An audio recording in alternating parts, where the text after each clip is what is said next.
Is it fascinating to see a top elected official in any party call out the president from his same party in public? Yes. Is it extraordinary? Absolutely. But what does this public fight now between Donald Trump and another member of his own party mean for the Republican Party and the president's agenda? Do you see how excited I get about politics? The panel tonight. Rich Galen's here. He's a Republican strategist. Richard Socarides, former senior advisor to Bill Clinton and writer now for TheNewYorker.com. Steve Rogers is a member of President Trump's re-election campaign's advisory board, and Caitlin Huey-Burns is a national political reporter for Real Clear Politics. Hi, everybody. Happy Monday. Let's talk about adult daycare. You know a lot about that, Rich. Just kidding. I've been freed. They told me I don't have to come back anymore. Oh, good. You've passed the test. Caitlin, this is an amazing moment That's it? You're to not watch. going back to him? No, that's it. That's it for him? That was his one question the entire panel. How is adult daycare? Good. Moving on.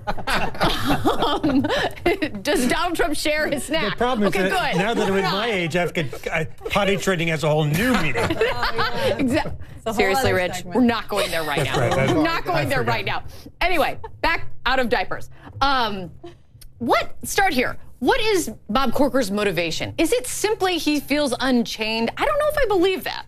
Well, first, right, he's not running for re-election, so he does have more freedom to kind of talk more freely about this. But, he is the chairman of the Foreign Relations Committee, so he knows all the actors, of course, abroad and in the Trump administration. Is this sending a message, before negotiations on the Iran deal, during, the North Korea issue? There is, I think, looking about whether other senators will follow his lead and feel more free to criticize him, I think really depends on their own political situations. The person running, Marsha Blackburn, is running for Corker's seat. She's going to be in a primary, but she is running as a Trump supporter. She is endearing herself to the president. But like Bob Corker, she has definitely been a Trump supporter, but that's what gets me, Rich, is what Donald Trump is saying now, I don't think is different than what Donald Trump had projected in the campaign. What is Bob Corker liking then and not liking now? I think the difference is that Corker, as chairman of Foreign Relations, sees real danger in this, because it's not so much Kim Jong-un. I mean, he's crazy and also got bad hair. But the problem really is amongst our allies when they don't know.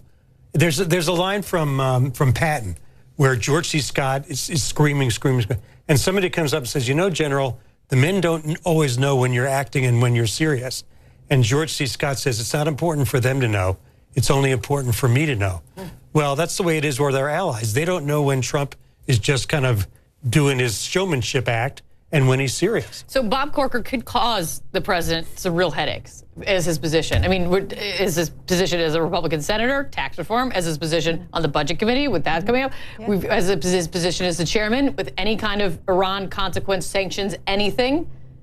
Do you think he will cause trouble?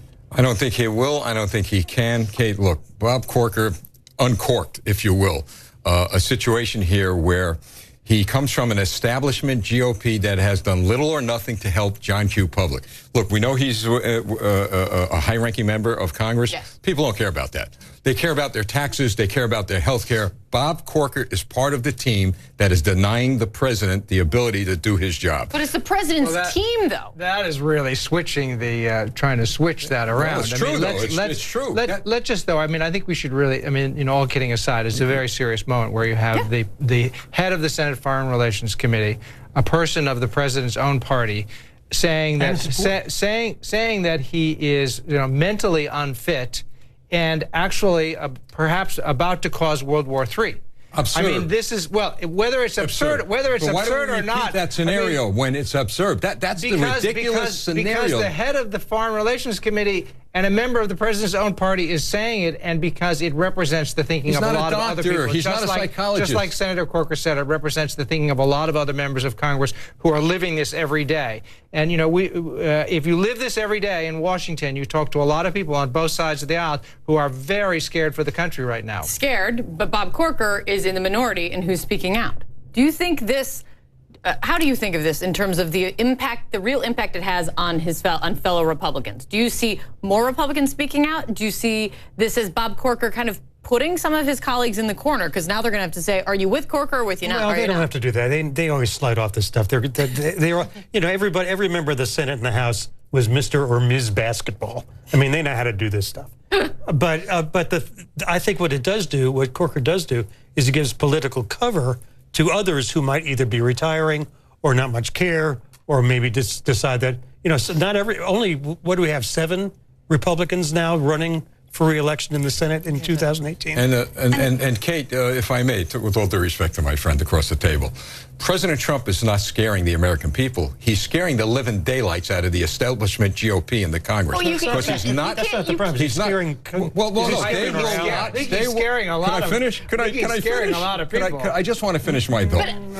Steve, you can't speak for the American people. You can't speak for all of them. Well, he got elected to office. Yeah. Through the Electoral College, yes, but he got elected. He is the president of the United States. That was in November. I'm saying right now. And he's doing a good job now. We don't talk about his accomplishments. There are a long list of them. The economy's doing well. He's rebuilding the military. I've noted the accomplishments, but do not say to me with a straight face that Donald Trump has had multiple legislative victories to look back on right now. I will not say that. He's at work doing that. I'll agree with that. But he's done a lot of good things for this country, and unfortunately, that's not being emphasized. I think it does raise the question about whether he wants legislative accomplishments at this point, right? You don't think he does? If you were going that route, you wouldn't want to pick fights with people that you need, right? And he's done that over and over again.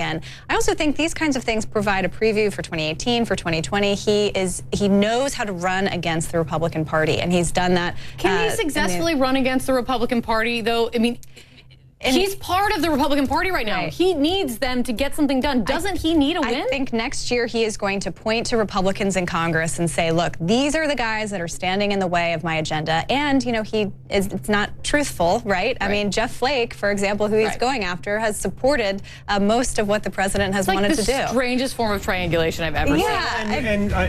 My bet now, this second, is that Republicans will keep the House, keep the Senate, and lose the House.